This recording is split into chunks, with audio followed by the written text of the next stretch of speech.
चवंदा आहिनि त जॾहिं रेगिस्तान में तूफ़ान ईंदो आहे तॾहिं कांव हिक ॿिए खे ठूंगा हणण बदिरां हिक ॿिए सां मुंहुं मिलाए मुतहद थी वेंदा आहिनि ऐं उहो बि चवंदा आहिनि त जॾहिं ॿेले में ॿोॾि ईंदी आहे तॾहिं झंग जा जानवर हिक ॿिए मथां हमलो करण बदिरां सुकी पटीअ ते गॾु थी वेंदा आहिनि ऐं को बि कंहिं ते वार न कंदो आहे।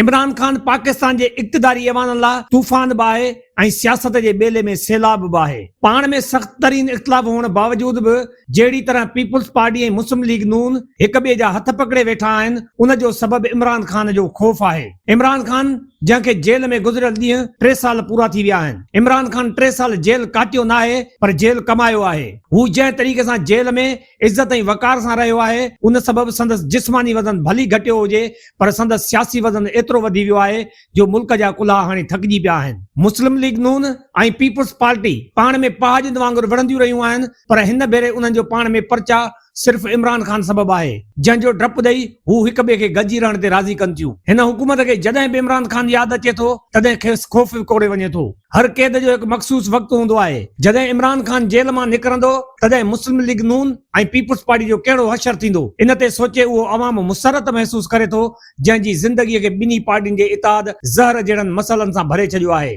इमरान खान लाइ उहो ख़्यालु आम थी वियो आहे त हू तूफ़ान वांगुरु अचे त ही कख पन वांगुरु उॾामी वञनि।